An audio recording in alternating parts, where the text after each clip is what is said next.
Então vamos começar nossa última pregação do nosso retiro vocacional e vamos elevar uma prece de louvor ao Senhor com o último salmo da Bíblia, o Salmo 150.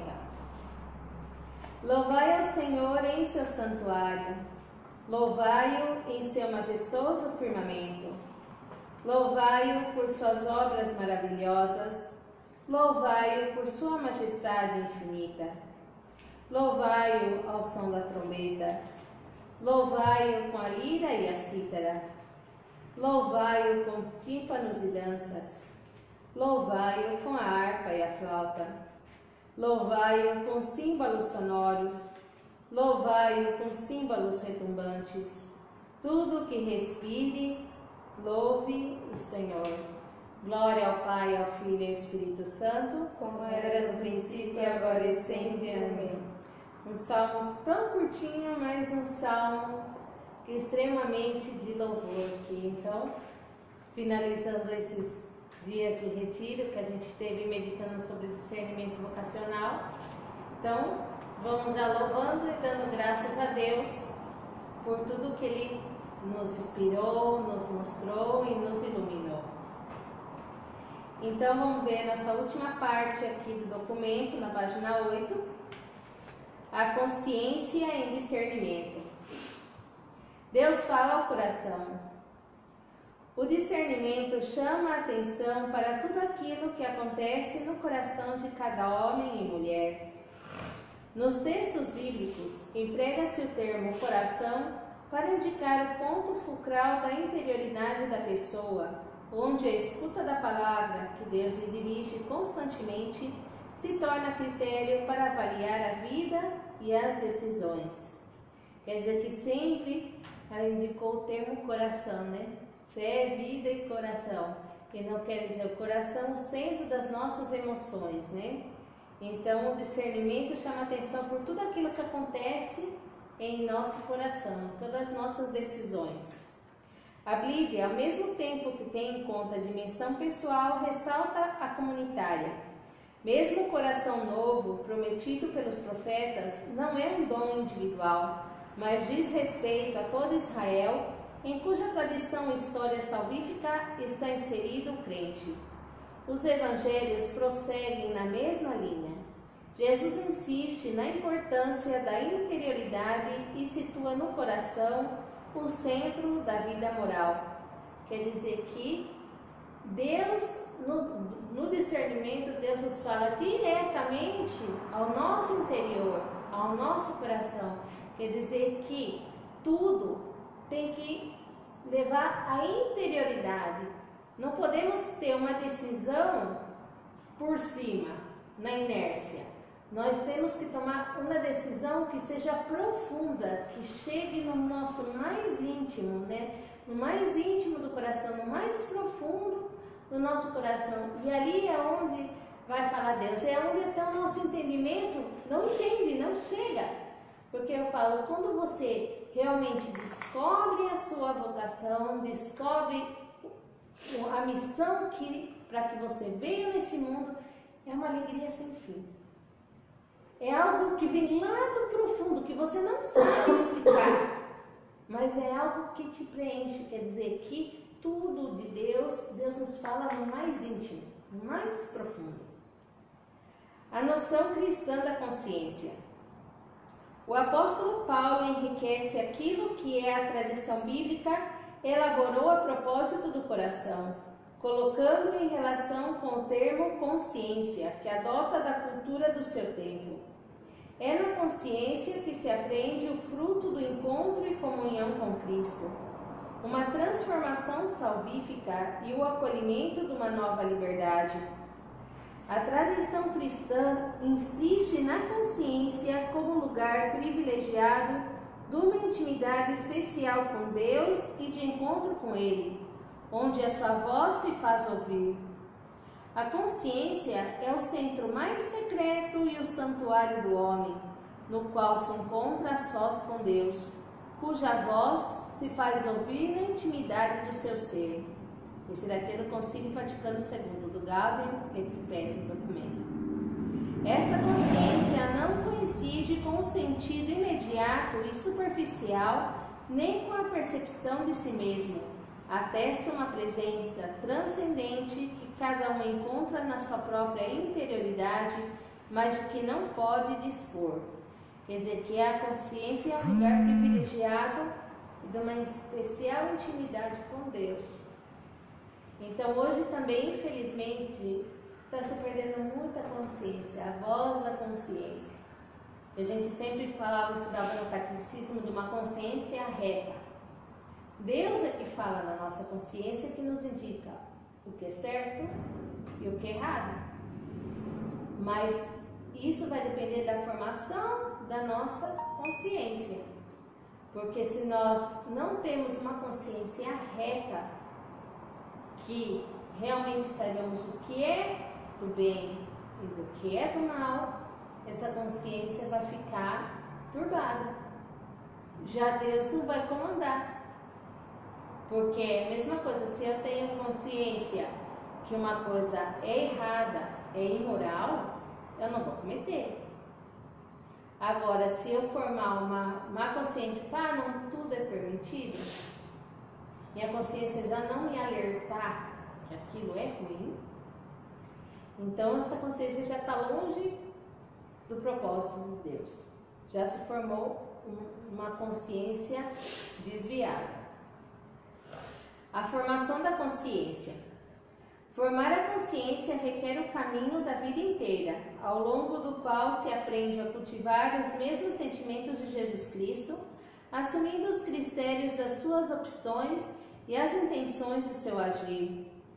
Para chegar à dimensão mais profunda da consciência, é importante, segundo a visão cristã, a solicitude pela interioridade, que inclui, antes de tudo, tempos de silêncio, contemplação orante e escuta da palavra, o suporte da prática sacramental e do ensinamento da Igreja. Além disso, é necessária a prática habitual do bem, verificada no exame de consciência, um exercício no qual não se trata apenas de identificar os pecados, mas também de reconhecer a obra de Deus na própria experiência cotidiana, nas vicissitudes da história e das culturas, onde se está inserido no testemunho de numerosos homens e mulheres que nos precederam ou acompanham com a sua sabedoria.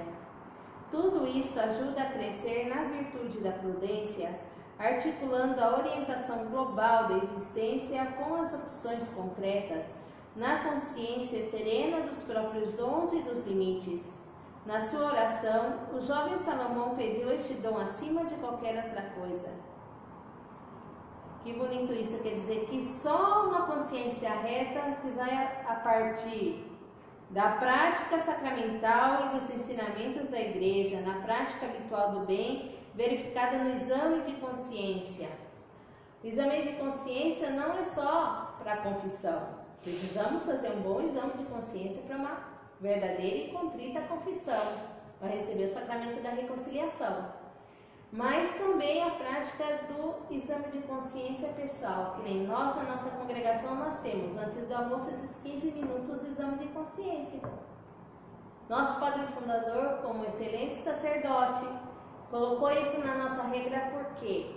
Porque depois de toda uma manhã que a gente já rezou, assistiu a Santa Missa, trabalhou com os idosos, a gente parar um pouco diante de Deus e falar, o que eu estou fazendo? Como foi a minha oração? Como foi a Santa Missa? Como foi minha comunhão? Como que eu tratei as minhas idosinhas, meus idosinhos? Como eu tratei os meus funcionários? Como eu tratei as minhas irmãs? Como que minha consciência está indo? Se eu cair, diante de Deus eu vou lá, Senhor, me perdoa, me ajuda a recobrar. À tarde eu vou tentar ser melhor. À noite, quando a gente vai rezar as completas, também temos outro exame de consciência. Também temos outros 10 minutinhos de exame de consciência antes de dormir, para fazer um balanço do meu dia. Para quê? Para que eu possa pedir perdão a Deus e amanhã tentar tentar ser melhor. Então, essa prática do exame de consciência e também do exame particular, de todas a gente ter um propósito, que a gente ou uma virtude adquirir ou um defeito para tentar arrancar.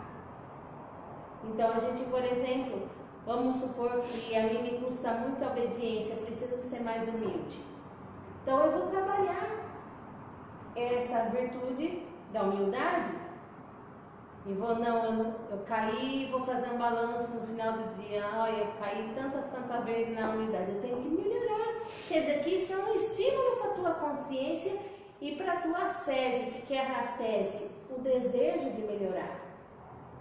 A ascese é toda a prática cristã que nos ajuda a vencer os nossos defeitos e adquirir novas virtudes. Isso é muito importante não só para a vida religiosa, mas para a vida cristã. Mas principalmente na vida religiosa, que temos um estado de maior perfeição, da gente todos os dias examinar para quê? Para ter essa reta consciência. Porque senão, por que tem tanto ladrão no mundo, tanto bandido no mundo, tanto adultério no mundo, tanta prostituição? Por causa disso, perdeu a consciência. Tem uma consciência que nem hoje as jovens falam de viver a castidade, porque perderam a consciência da virtude e da pureza. Perderam a consciência do próprio respeito ao seu corpo.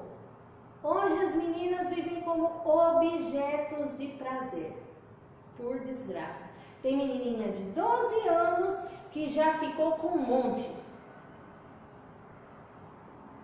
Você vê menininha de 11 anos grávida. Mas por quê? Porque dentro da própria família se perdeu essa consciência.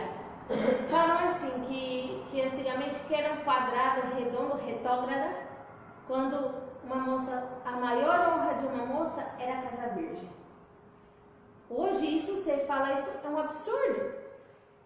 Sendo que eu acho, vendo num ponto de vista, que é o mais lindo, porque uma mulher que sabe ter um domínio de si própria, que se valoriza e dizer, eu vou esperar para a pessoa que vai passar comigo a vida inteira, é uma heroína.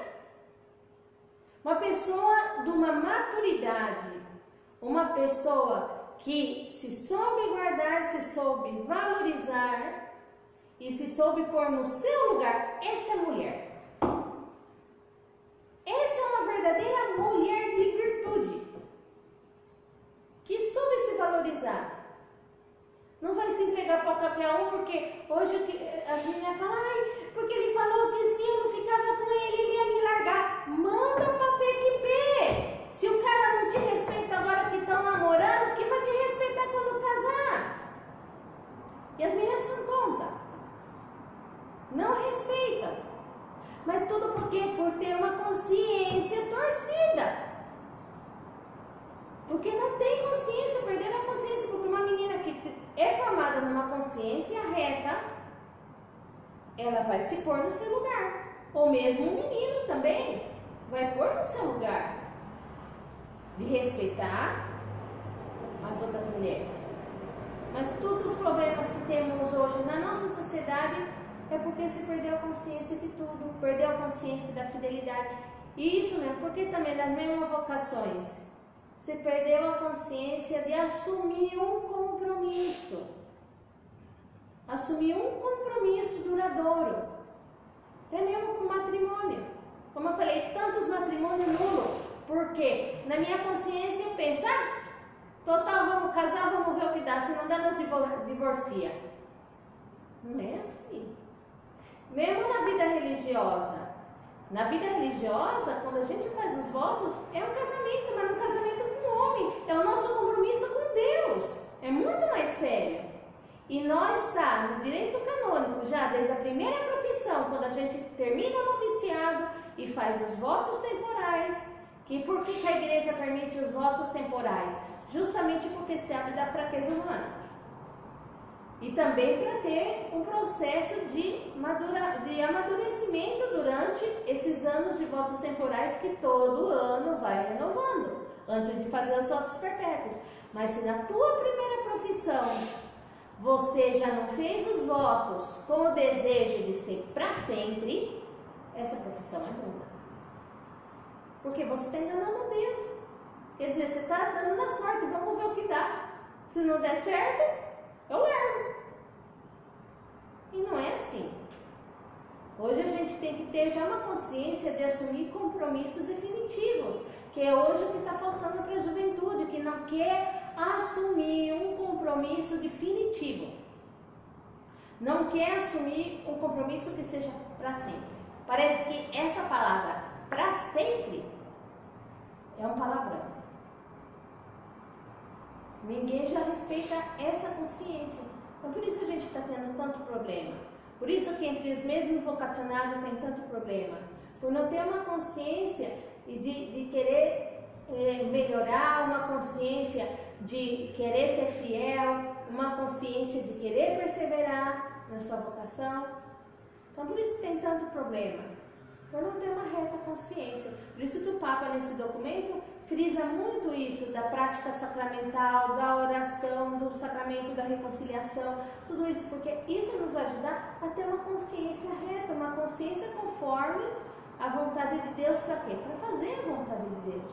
Porque se a gente não tem uma consciência bem formada, nossos atos também não vão ser conforme a vontade de Deus.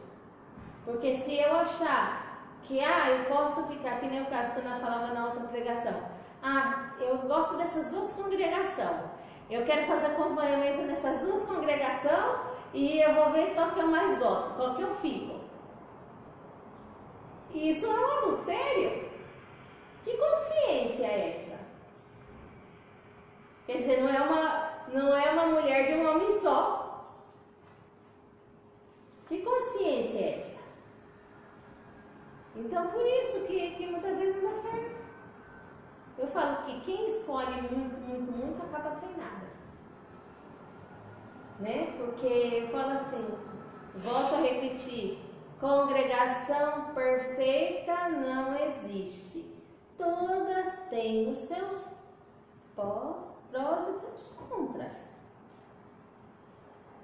E a vocacionada tem que se adaptar à congregação, não a congregação, a vocacionada. Então, se uma vocacionada já não entra a fazer uma experiência numa congregação com esses conceitos, esquece que não vai dar certo. Se não entrar com esses conceitos, não adianta. Então, por isso que a gente vê cada coisa por aí, escuta cada coisa por aí. Por quê? Porque não tem essa formação reta de consciência. Então aí fica difícil. E continuando aqui no 25, a consciência eclesial. A consciência de cada crente, na sua dimensão mais pessoal, está sempre relacionada com a consciência eclesial.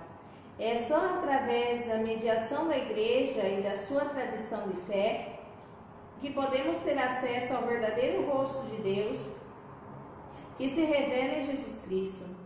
Por conseguinte, o discernimento espiritual apresenta-se como o esforço sincero da consciência por conhecer o bem possível sobre cuja base possa decidir-se responsavelmente no correto exercício da razão prática, no âmbito e à luz da relação pessoal com o Senhor Jesus.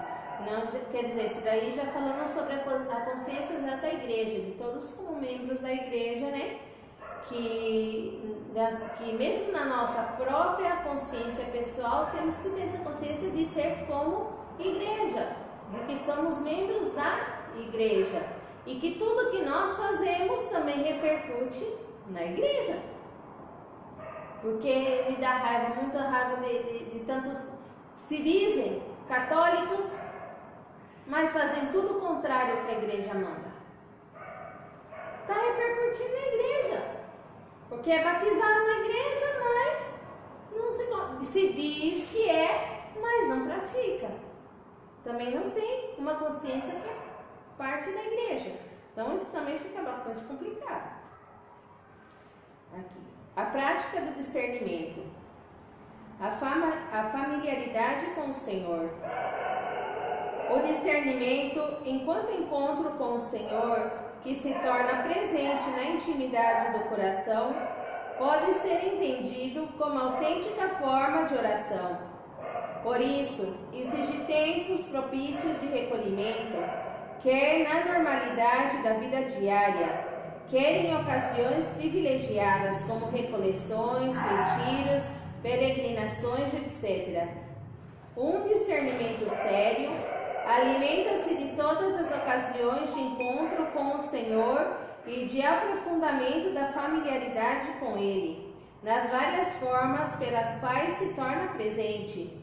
Os sacramentos, particularmente a Eucaristia e a reconciliação, a escuta e a meditação da Palavra de Deus, a lécio divina na comunidade, a experiência fraterna da vida comum e o encontro com os pobres com os quais o Senhor Jesus se identifica. Então isso é o que nós fazemos dentro da vida religiosa.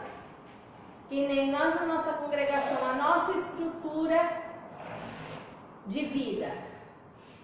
Levantamos cedo, rezamos a liturgia das horas, fazemos 1 hora de oração para quê? Para ter essa familiaridade com Deus. Se nós não temos 1 hora de oração pessoal com Deus, o que vai alimentar a nossa alma? O que nós vamos dar para os nossos idosos se nós não temos? Então, a oração em comunidade é a liturgia das horas, depois nossa oração pessoal diante do Santíssimo. Então, todo dia é essa prática da familiaridade com o Senhor. Depois a gente vai com os idosos, vai ajudar na hora do banho, na hora do café, né? Depois tem uma Santa Missa. Sem missa também não pode viver uma vida consagrada sem o sacrifício da Eucaristia, da comunhão, que é o que nos vai ser o centro do nosso dia. Depois temos as nossas atividades, temos o nosso exame de consciência, temos depois o nosso momento de recreação, de almoço, e temos lindo que temos esse costume de terminar de almoçar e terminar de jantar e fazer essa visita a Jesus no Santíssimo Sacramento, de rezar a Jesus pelas ofensas que recebe no sacramento, pelas pessoas que não creem, não adoram e não o amam.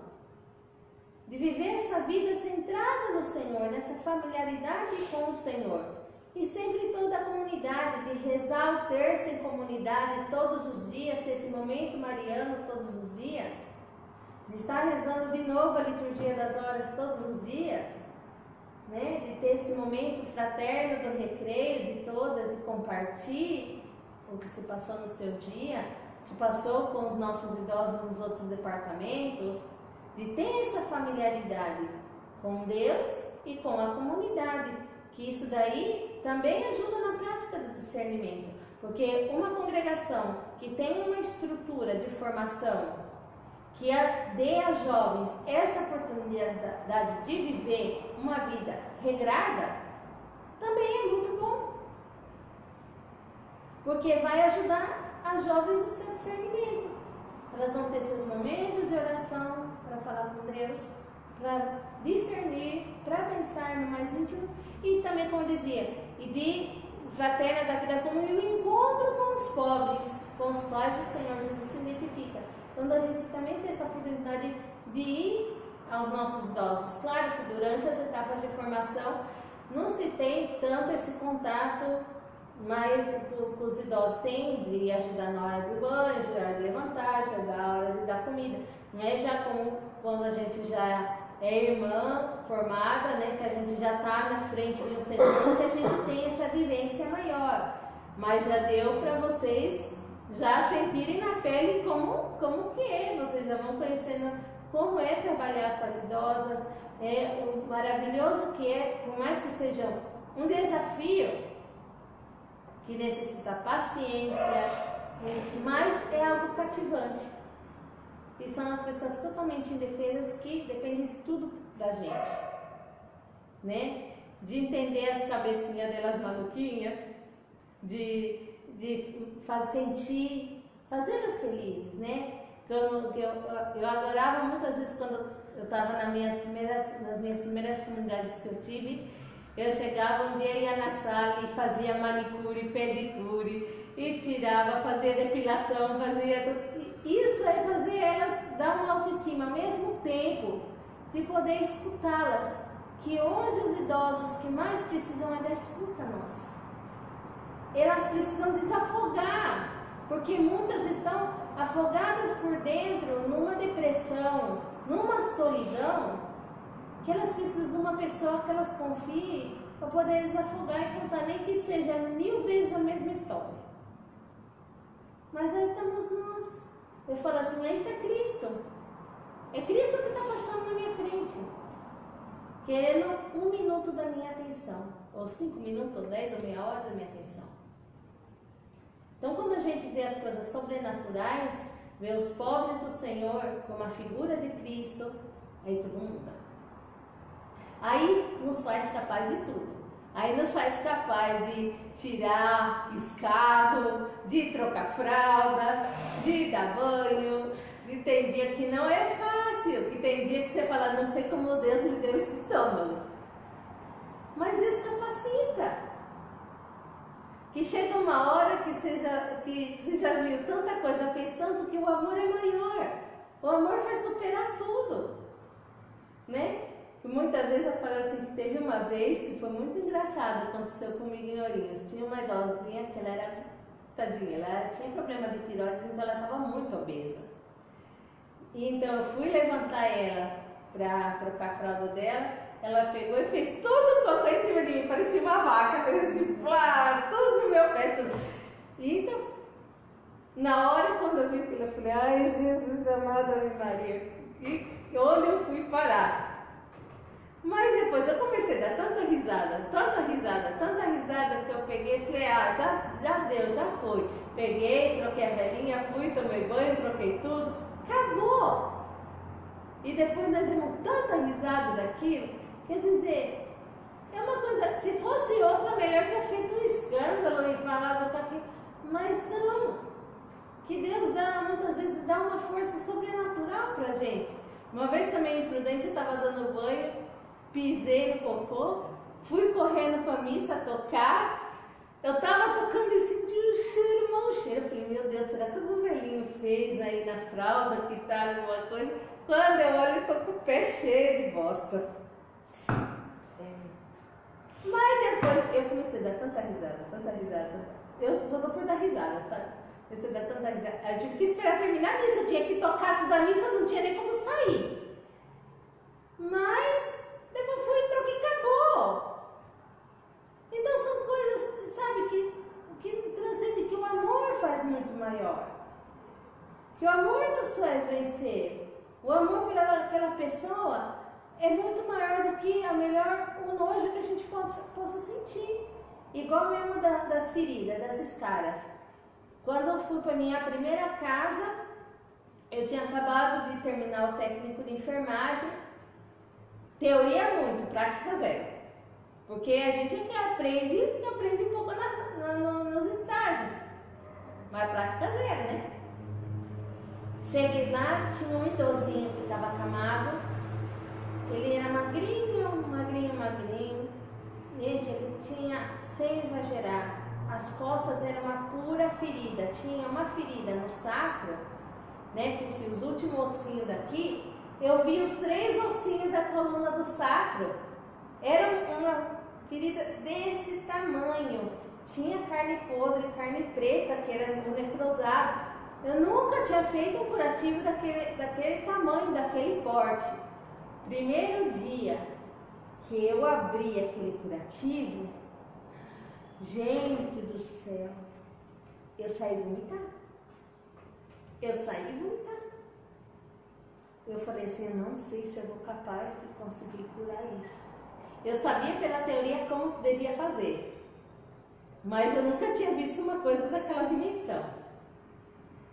E eu falei, será, meu Deus? Gente, aquela noite eu não conseguia dormir pensando em como que eu ia fazer para fazer aquele curativo. E lá na Espanha é assim, as auxiliares de enfermagem não podem fazer nenhum procedimento, só as técnicas e as enfermeiras para fazer procedimento. Então quer dizer, eu já estava estudando enfermagem, eu era a única que podia tocar ali. Então era assim. Eu pedi a Deus, falei, me capacita. Aí eu peguei, eu ia com pinico, eu ia fazendo curativo, eu ia vomitando. Eu com a máscara, eu ia fazendo curativo e eu ia vomitando. Eu ia fazendo curativo. Assim eu tive 2 semanas. Depois de 2 semanas já passou aquela impressão, eu já comecei a ficar interessada, porque a ferida começou a ficar bonita, começou a curar. Por fim, eu consegui curar o idosinho. Depois eu me interessei tanto pela área que eu fiz especialização justamente para curar esse cara. E hoje a minha especialização é tratar essas feridas feias. Então quer dizer que Deus capacita, mas a gente tem que pôr da nossa parte. Deus tem que pôr realmente da nossa parte, que não é uma coisa fácil, né? Muitas coisas, eu também morri. A primeira vez que eu fui colocar uma injeção intramuscular, meu Deus do céu, eu ensaiei a noite inteira com uma agulha no travesseiro, porque era a irmã que era enfermeira, que dirigia as nossas práticas. Ela falou, não, amanhã tem injeção de antibiótico para pôr e você vai pôr. E eu falei, meu Deus do céu, se eu pego no osso da véia, meu Deus do céu, se eu mato a véia com essa injeção. Eu morria de medo. Fui treinando. Chegou na hora, pá, dei a injeção, a véia nem sentiu. E hoje também, eu dou injeção assim, pá. Todo mundo quer vir que eu dou injeção porque não sente. Eu falei, ó, eu não sei, é mão de Deus então. Mas tudo acostuma com pegar a veia, colocar uma sonda. Tudo isso no começo é difícil. É um desafio, tudo é novo, você não nasceu sabendo. Mas quando você ama, aquilo transcende. Aquilo faz você conseguir melhor, você conseguir fazer aquilo. Então a mesma coisa, quando eu fui para a cozinha, eu não costumava na minha casa fritar um ovo, fazer duas coisinhas de arroz, fazer uma coisa, mas você chegar e fazer comida para 200, depois eu fui ver a mesma coisa, só aumentar as medidas. E hoje eu também adoro na cozinha, vou na cozinha e pra mim é um relax. E eu falo, não sei fazer comida para pouca pessoa. Você quer fazer uma festa, pode me chamar que eu faço comida para 200, para 300, do que precisar, porque eu já acostumei a fazer isso. Então quer dizer que tudo vai na prática do amor. Então quer dizer que tudo vem com essa familiaridade com Deus que nos capacita, quando a gente realmente vive uma vida entregada para Deus. Vamos ver aqui. A disposição do coração, número 27. Abrir-se à escuta da voz do Espírito exige disposições interiores específicas. A primeira é a atenção do coração, favorecida por um silêncio e um despojamento que requer ascese. Igualmente fundamentais são a consciência, a aceitação de si mesmo e o arrependimento, juntamente com a disponibilidade para pôr em ordem a própria vida, abandonando aquilo que possa servir de obstáculo e readquirir a liberdade interior necessária para se tomar decisões guiadas apenas pelo Espírito Santo. Um bom discernimento exige também atenção aos movimentos do próprio coração, crescendo na capacidade de os reconhecer e chamar pelo seu nome. Por último, o discernimento requer a coragem de se empenhar na luta espiritual, pois não deixarão de se manifestar tentações e obstáculos que o maligno coloca no nosso caminho. Então isso, como nessa fase assim, que Deus nos vai guiar quando a gente tem essa familiaridade com Deus, que tem essa oração e está fazendo um discernimento correto, né? Que a gente vai aprender a tomar as decisões corretas conforme a vontade de Deus. Mas não podemos esquecer que também vamos ter as tentações do maligno, que sempre vai estar presente. Por isso que eu sempre mando vocês lerem, né, no processo de acompanhamento das regras de discernimento de espíritos, que já desde São Inácio de Loyola. Eu falo assim que esse livro para a formação é essencial. Que se você não estudar um pouco, aprofundizar nessa regra de discernimento do espírito, vai ficar muito mais difícil de você poder acompanhar, porque se você não sabe o que faz o bom espírito e o mau espírito, vai ser presa das tentações e vai muitas vezes desviar do seu caminho por não reconhecer o que realmente vem de Deus e o que realmente vem do maligno. Então, por isso que temos que estar sempre à disposição da sese, como já falava, da sese o quê? O espírito de sacrifício, o desejo de se vencer a si mesmo, de arrancar os seus defeitos e obter novas virtudes. Aqui essa outra, o diálogo de acompanhamento. As diferentes tradições espirituais concordam que um bom discernimento exige o confronto regular com um guia espiritual. Comunicar de maneira autêntica e pessoal as próprias experiências favorece o seu esclarecimento. Ao mesmo tempo, o acompanhador assume uma função essencial de confronto externo, tornando-se mediador da presença materna da Igreja. Trata-se de uma tarefa delicada que já foi abordada no capítulo anterior. Nem falo que de ambas partes, da pessoa que está sendo acompanhada, realmente ter essa sinceridade para que a pessoa que acompanha possa ajudar e ser essa figura materna da Igreja. Como eu falo assim, mesma coisa passa de um doente. Se ela vai no médico e não mostra essas feridas, como o médico vai curar? Mesma coisa no vocacionado.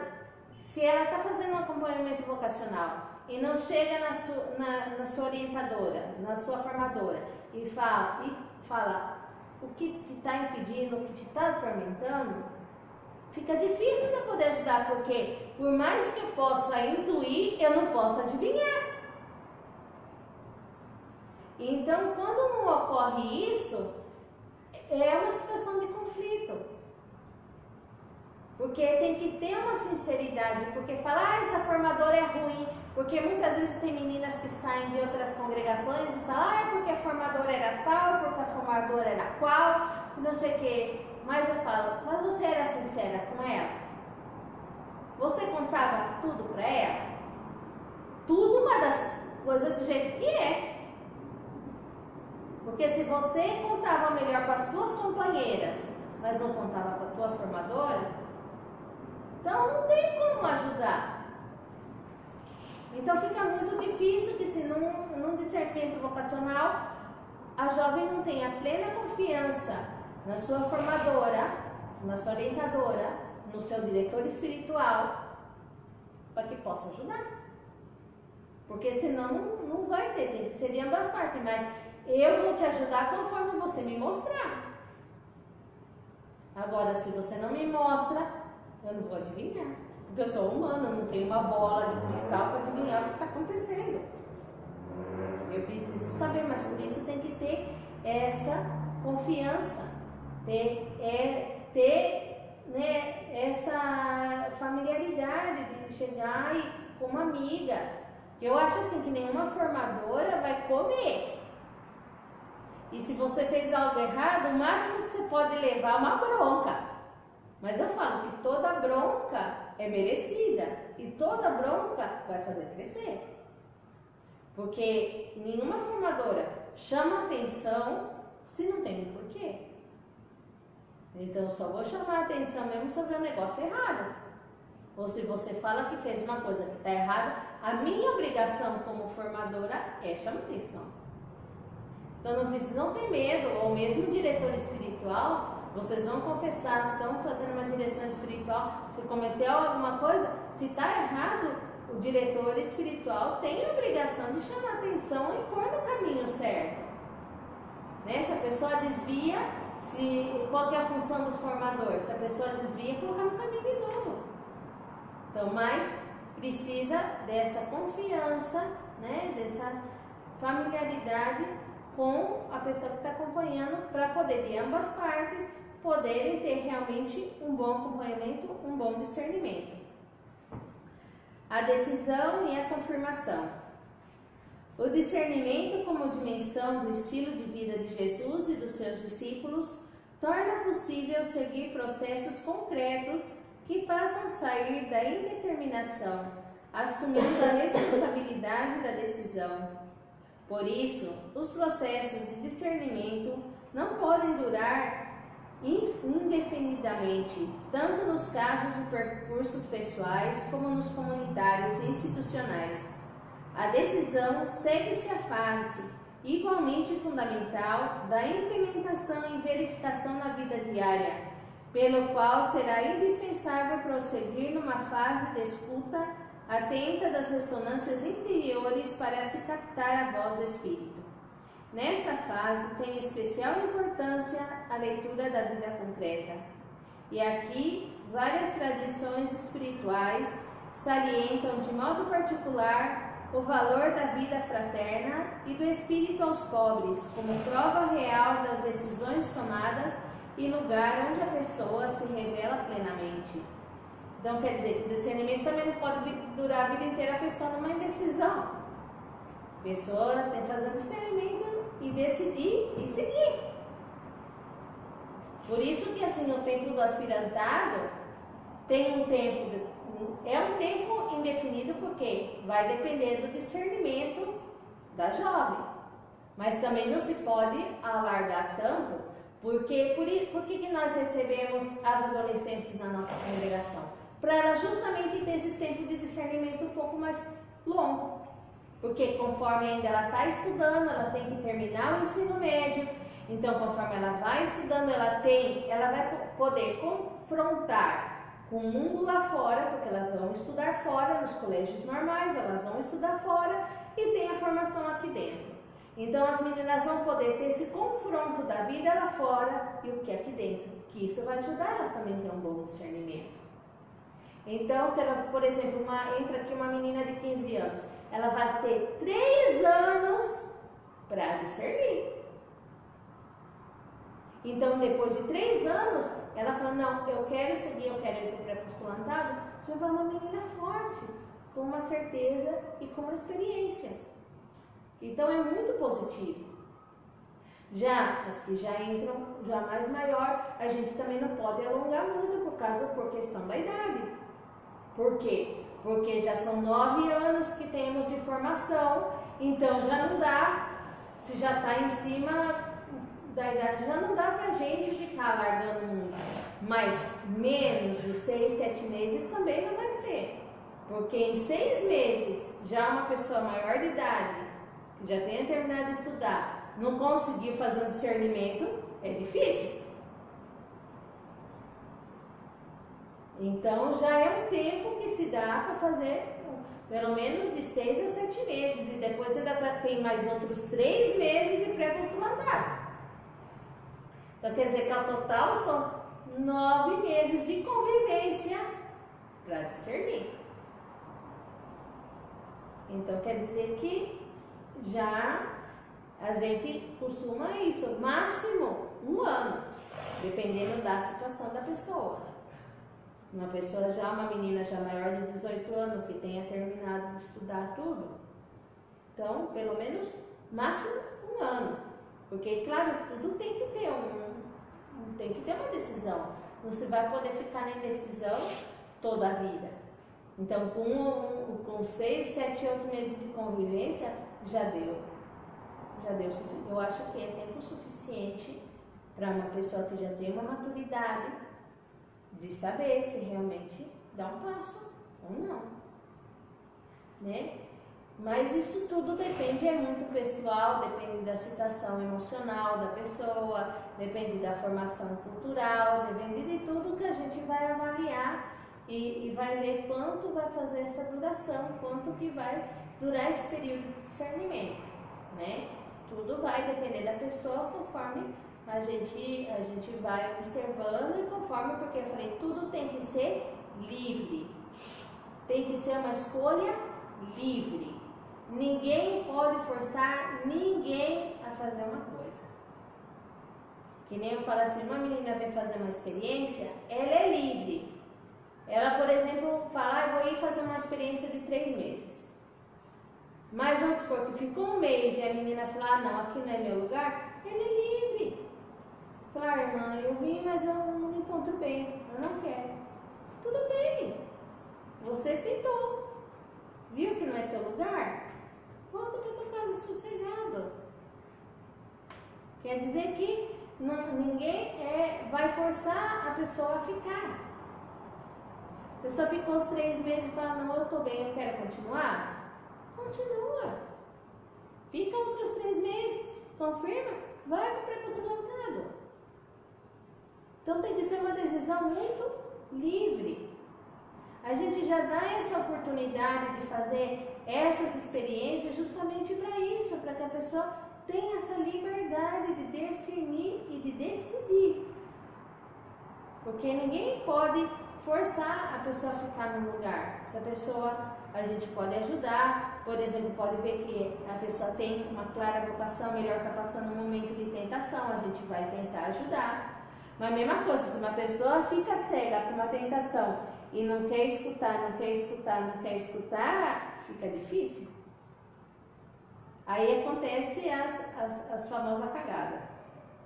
A pessoa tem um momento de tentação, se ofusca naquilo, quer ir embora, vai. Depois quando chega na casa para estudar, aí aparece, tira todas as máscaras.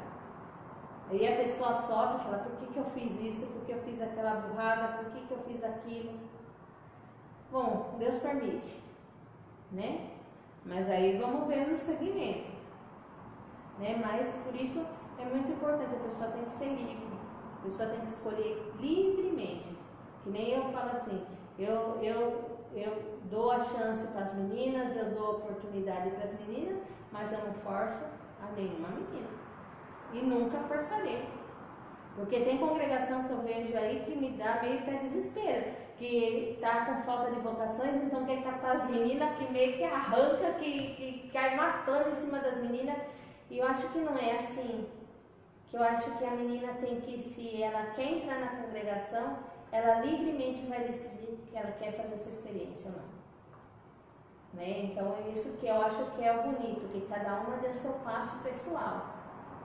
Né? Que ninguém possa falar, eu fui lá forçada porque a irmã quase que me arrancou da minha casa para ir para lá. E não é assim, tem que ser livre, para que também possa ter uma livre decisão e uma livre confirmação da sua vocação.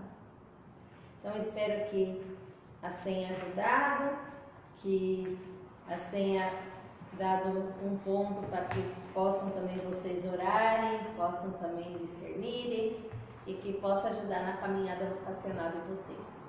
Então, muito obrigada por aguentar nesses dias e que Deus abençoe e que ficam convidados para o próximo retiro nosso, que vai ser em julho, nos dias 22, 23 e 24 de julho, que vai pregar o Padre Carlos Manuel dos Santos, que é vigário da Catedral de Santa Amaro e diretor do Seminário de Santa Amaro.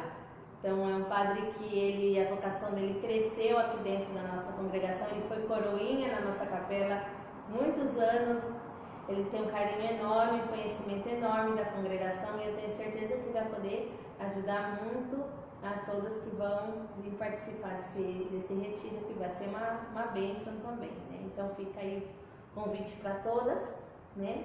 E convidar outras amigas que queiram vir, convidar e que possam ajudar, né? E vamos estar aqui nessa caminhada em oração por todas. Então vamos rezar a Nossa Senhora para que nos ajude a tirar cada vez mais bom fruto dos nossos momentos de oração e que possa sempre nos conduzir em nossa vocação. Ave Maria, cheia de graça, o Senhor é convosco. Bendita sois vós entre as mulheres, e bendito é o fruto do vosso ventre, Jesus. Santa Maria, Mãe de Deus, rogai por nós, pecadores, agora e na hora de nossa morte. Amém. Glória ao Pai, Filho e Espírito Santo, como era no princípio, agora e sempre. Amém. Em nome do Pai, do Filho e do Espírito Santo. Amém.